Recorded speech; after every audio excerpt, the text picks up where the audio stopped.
Ladies and gentlemen, welcome to the launch of our 15th S.R. Nathan Fellow, Professor Lily Kong's book, Universities Reinvented, Shaping Legacy and an Impact for a New World.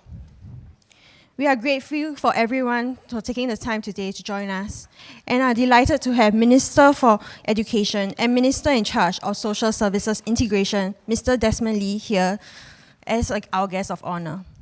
Mr. Janadas Devan, Director of IPS, will begin with his welcome remarks. He will be followed by Minister Lee and finally Professor Lily Kong.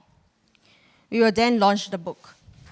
After the launch, there will be a book signing session with Prof. Kong. Before we begin, please put your mobile phones on silent mode. Online purchase of Prof. Kong's book is now available on World Scientific Publishing's website. From August to October, all volumes of the IPS-Nathan Lecture series, including Prof. Kong's book, can be purchased online with a 20% discount. Enter the promo code WSIPS20 for 20% off your purchase. Now, without further ado, Mr. Janadas Devan, Director of IPS, will deliver his welcome remarks. Director, please.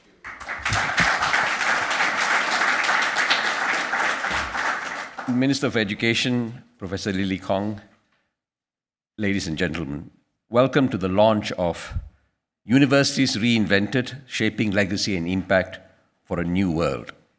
This book is the culmination of 3 lectures that Professor Kong gave as the 15th S.R. Nathan Lecturer or Fellow. We are honored to have Minister of Education launch this book. The S.R. Nathan Fellowship for the Study of Singapore was named in honor of the 6th President, of course, and was established to foster in-depth exploration and understanding of issues critical to our nation. The problem of the university, in particular, is not new. In the modern era, there was Cardinal Newman's famous idea of the university. Anchored to a religious Catholic faith, Newman saw the university as primarily a vehicle for the development of the intellect, the individual intellect and wisdom, not mere vocational training, as he put it. He emphasized interdisciplinarity in a way, but only among the humanities, which meant, in practice, the classical trivium, enlarged by a little theology on the side. This debate between pure knowledge on the one hand and practical knowledge, between individual development and social impact, this debate has played itself out periodically over more than 100 years. In the English-speaking world alone, we had the debate between Matthew Arnold, arguing for the humanities, and T.H. Huxley, arguing for practical, professional training. As recently as 60 years ago, we had the ferocious two cultures debate between C.P. Snow, the scientist and novelist, and F.R. Lewis, the literary critic. We are unlikely to resolve this debate, and I don't think Lily tried to resolve this debate, for there perhaps can be no resolution other than to say the modern university has to fulfill all these functions. Pursue pure research on the one hand, as much as practical ones on the other. Be as ivory towerish as possible on the one hand, as well as be socially impactful on the other. The humanities as well as the sciences, and so on. In the first lecture, Professor Kong invited us to look through the looking glass, as she put it, into the very origins and historical mission of the university. From medieval institutions to modern-day global campuses, she examined how universities have evolved, often in response to shifting societal demands. Yet, as she notes, many of these tensions we see today between autonomy and accountability, mass access and elitism, or vocational and intellectual goals are not new, as I said, but recurring. Her second lecture brought us into the realities of what she called the 100-year life, where multiple careers and lifelong learnings are becoming the norm. She asked us whether universities are prepared to support learners across a lifetime rather than simply pursue a degree. She urged us to think beyond traditional enrollment models and instead imagine a university as a lifelong partner to every citizen, worker, and individual navigating change.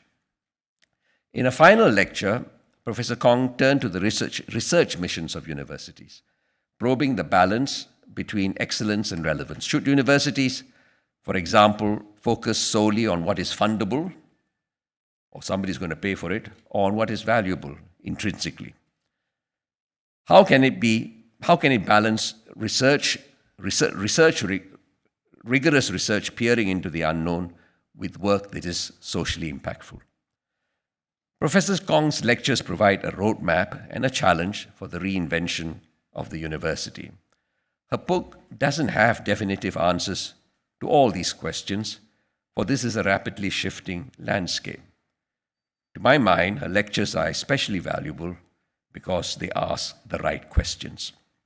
I'm sorry, I'm almost losing my voice. Looking ahead, the S.R. Nathan Fellowship will continue to bring distinguished thinkers and lecturers, leaders to contribute to the intellectual fabric of Singapore. We are pleased to announce our current and upcoming fellows. Mr. Philip Yeo, our 16th fellow, recently concluded his lectures. Our 17th fellow will be Mr. Piyush Gupta, the former CEO of DBS, and he will be followed by Sean Lam of the Nature Society. Finally, I would like to express my heartfelt gratitude to Professor Kong for her efforts in presenting a thoughtful and timely reflection on the future of universities. Thank you.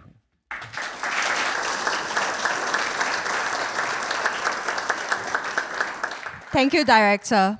May I now invite our guest of honor, Minister Desmond Lee, to deliver his remarks. Minister, please.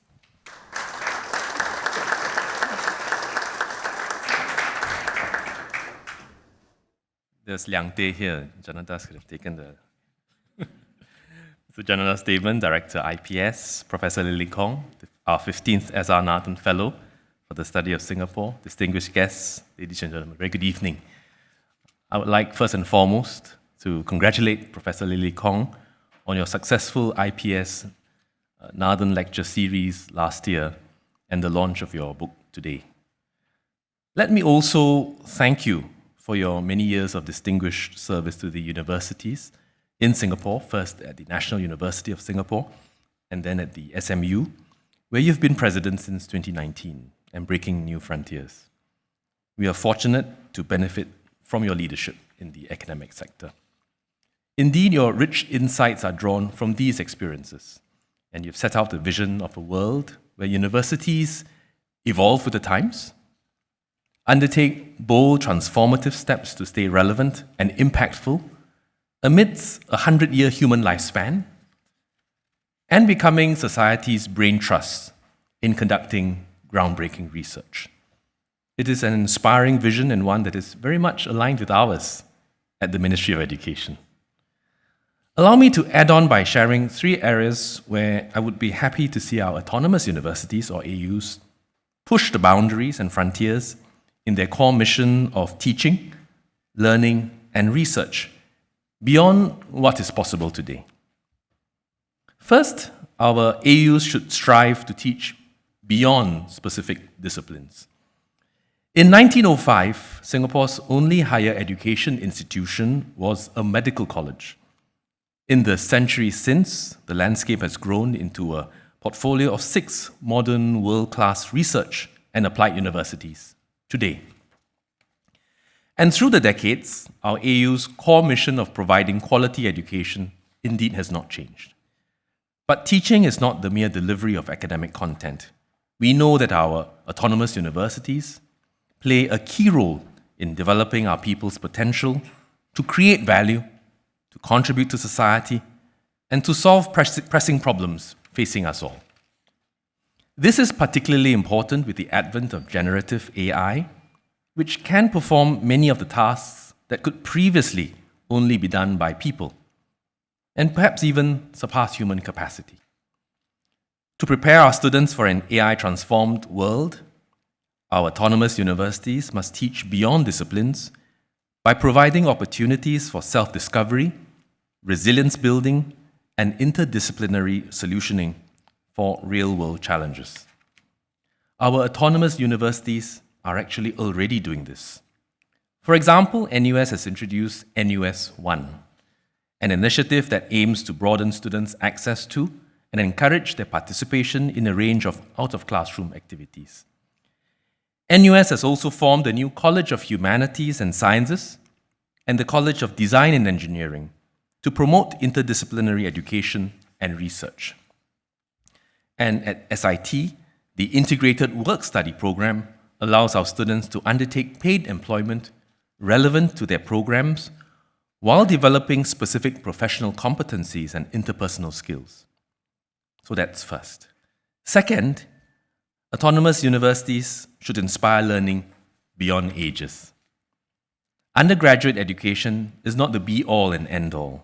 So I fully agree with Professor Lily Kong that higher education should no longer be a phase between the ages of 18 to 25. Our universities can and should partner individuals throughout their lives, not just for degree or master's qualifications, but in honing the skills that we need in order to keep contributing. In support of our National Skills Future movement, our autonomous universities have expanded the range and scale of their CET or continuing education and training offerings and enhanced accessibility for our adult learners. Autonomous universities also ensure that the curriculum and modality of these programs suit the needs of adult learners and industry. For example, at the SMU, they offer the Industry Practice Master of Digital Economy, providing modular stackable pathways for mid-career professionals to develop industry-relevant skills and adapt to the rapidly evolving digital landscape. At SUSS, the Institute of Adult Learning, or IAL, is at the forefront of research into andragogy, or the unique characteristics and learning needs of adults. I'm glad to see that our autonomous universities are building a culture of lifelong learning and helping to make Skills Future more industry-oriented with greater participation and investment from enterprise. And of course, third, our autonomous universities should conduct research beyond boundaries. Our universities are places where the best and brightest minds gather, and this provides and produces a wellspring of innovation. AUs do not pursue research for their own sake. Instead, they do so to address real-world, complex and multifaceted issues that both Singapore and the world are facing. And this is where our autonomous universities can actively contribute to society. For example, the NTU-led Climate Transformation Program is a multi-institutional effort to translate fundamental research across climate and earth science, ecology, material science, AI, and humanities and social sciences into real-world solutions to mitigate climate change.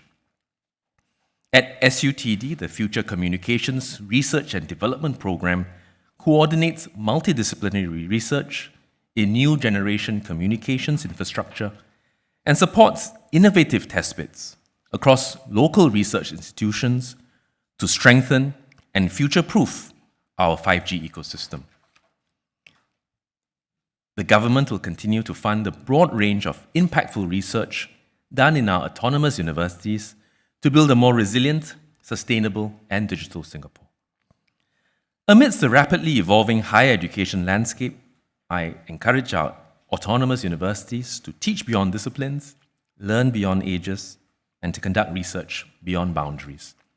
At the MOE, we will continue to support our autonomous universities as key brain trusts of Singapore and partner you to develop our people's potential to solve the challenges facing our society and the world both today and tomorrow. I'm standing between you and Professor Lily Kong's lecture, but once again, congratulations to the IPS and Professor Lily Kong on the launch of this important book. Thank you and good evening.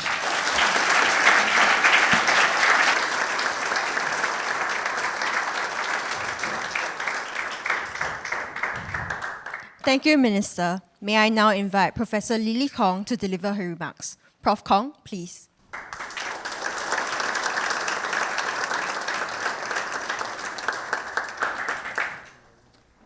Minister for Education and Minister in charge of Social Services Integration, Mr. Desmond Lee, Your Excellencies, Director IPS, Mr. Janadas Devan, distinguished guests, ladies and gentlemen, a very good afternoon to everyone.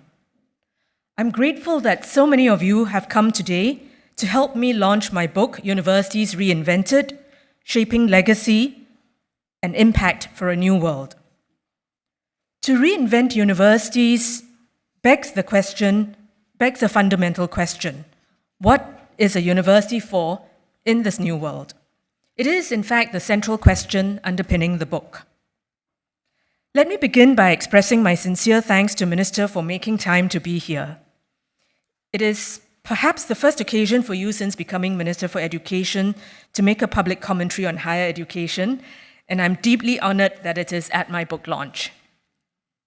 I'm also grateful to the Institute of Policy Studies and its director, Janadas Devan, for the honor of my appointment as the 15th S.R. Nathan Fellow last year, which offered me the opportunity to share my thoughts through the 3 lectures that are now inscribed in this book. Across the lectures, I sought to explore how universities might navigate a world in flux, one marked by shifting demographics, widening inequalities, geopolitical tensions, environmental challenges, and a rapidly changing world of work. The first lecture, as you've heard, traced the origins and evolution of the university, reminding us that reinvention has always been part of its DNA. From religiously rooted institutions to feeders for bureaucracies, from cultivating intellectual development for its own sake, to privileging utilitarian and functional roles for economies, universities have reinvented themselves in different times and places. The second lecture asked how we might educate for the 100-year life, as you've already heard, and what that means for both students and institutions. I advocate for an education that goes much beyond the sort of cognitive development we are accustomed to, one that accentuates human qualities in the face of the technological juggernaut, and one that privileges continuing lifelong education and engagement rather than a short sprint in one's 20s. The third lecture turned to the question of research and its impact, how we might signal and value what truly matters beyond the conventional metrics of prestige and performance. Since delivering these lectures, I've been heartened and humbled by the many conversations they have sparked, whether in local academic or policy circles, the UK House of Lords, international academic journals, practitioner publications or podcasts. The ideas have traveled farther and wider than I could have imagined. I'm grateful to all who have engaged, challenged, and built upon them. Writing the lectures gave me immense satisfaction, precisely because the process challenged me to sharpen my own understanding about higher education, and perhaps more importantly, strengthen my convictions. While the power of ideas cannot be underestimated, change is only effected when ideas are translated into institutional reforms. And this is precisely what I seek to do at my own university. If learning is to extend beyond the cognitive, just to cite one example, then we have introduced scaffolds of support for non-cognitive learning, particularly beyond the classroom. Launching our co-curricular transcript is not about adding to the rat race, but about developing a structured university-wide initiative that valorizes other intelligences, such as intra- and interpersonal intelligences. As a parallel transcript that sits alongside an academic one, the co-curricular transcript gives weight to experiences like community service, global exposure, student clubs, sports, startups, and the reflections that follow from these opportunities. It allows us to affirm that character, citizenship, and personal growth are not ancillary. They are as central to higher education as knowledge and technical skills. In research, going beyond the standard academic metrics in faculty performance management is critical to the endeavor of cultivating an ethos of research for societal benefit. At SMU, therefore, we are in the midst of a cultural shift, supported by structural changes in policy and in organization, including widening performance metrics and the establishment of an Office of Impact. These examples of concrete steps being taken reflect a conviction about what a university is for in this age. They go beyond thought leadership that takes the form of op-eds, conference speeches, and sound bites to actual action institution-wide to reinvent a university. I cannot resist the opportunity of this occasion to share some extended thinking about higher education.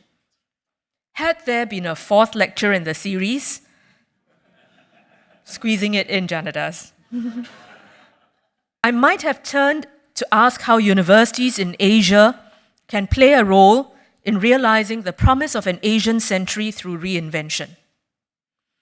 For decades, much of the regional conversation has centered on how to catch up to global rankings, to legacy models and criteria and standards defined elsewhere. Perhaps the more urgent question now is this: what might it mean for Asian universities to lead, not just by competing, but by defining success on our own terms? As I shared in a recent Straits Times op-ed, a senior professor in one of the best US universities mused in a late-night Zoom conversation with me about the post-colonial twist, in which recent challenges facing US higher education may represent what she called the last vestiges of empire to fall.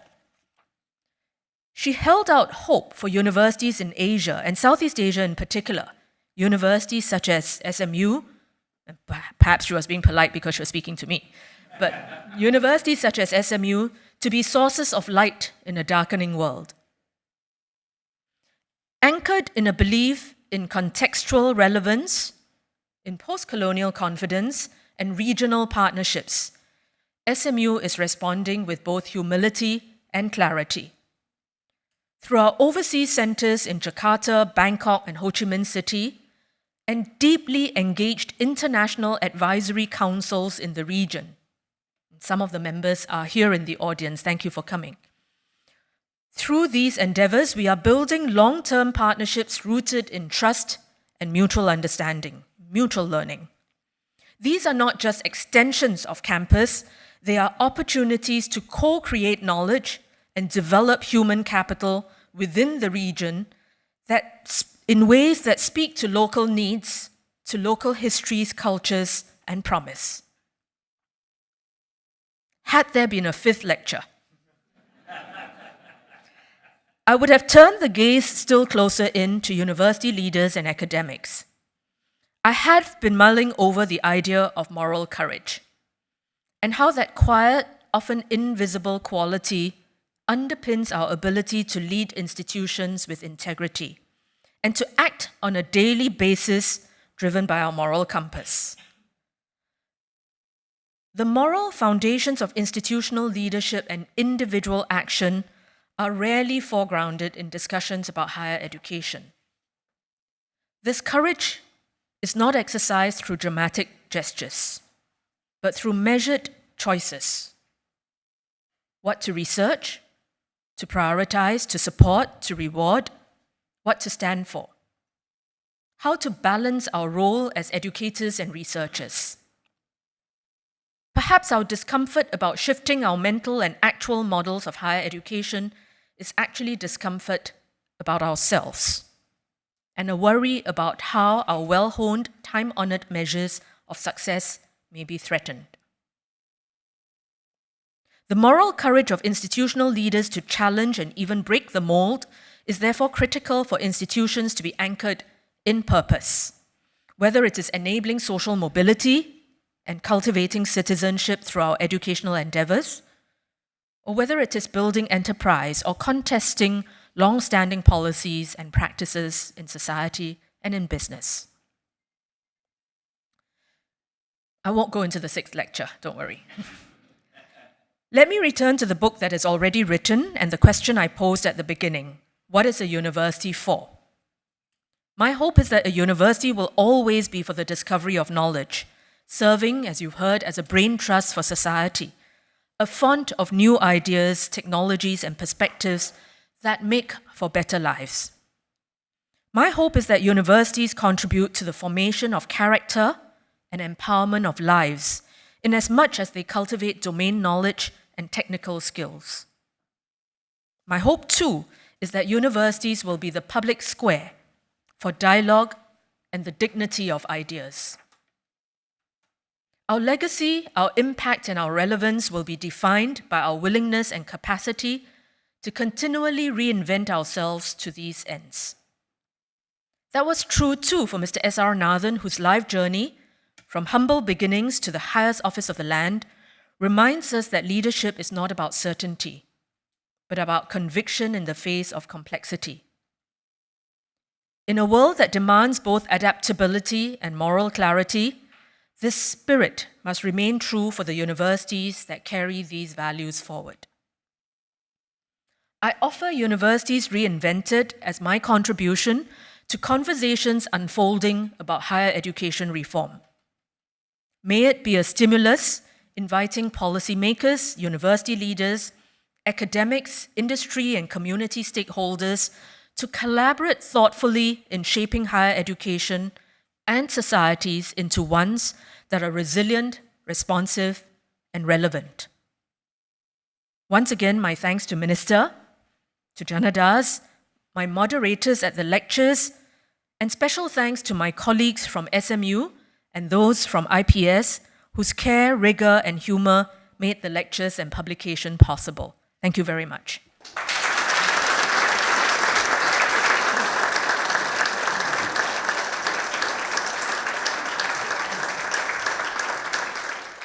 Thank you, Prof. Kong. Please remain on stage. May I now invite Minister and Director to the stage for the launch of the book, please.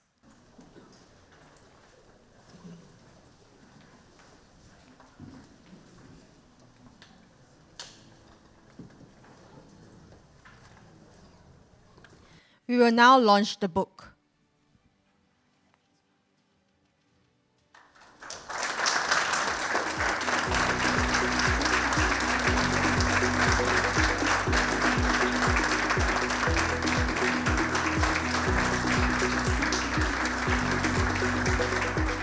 Prof. Kong will now present Minister with a copy of the book.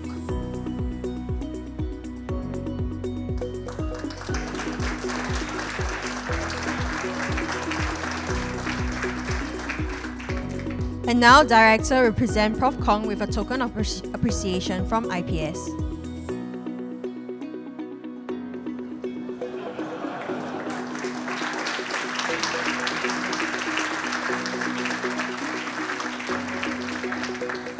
Please remain on stage for a photo together.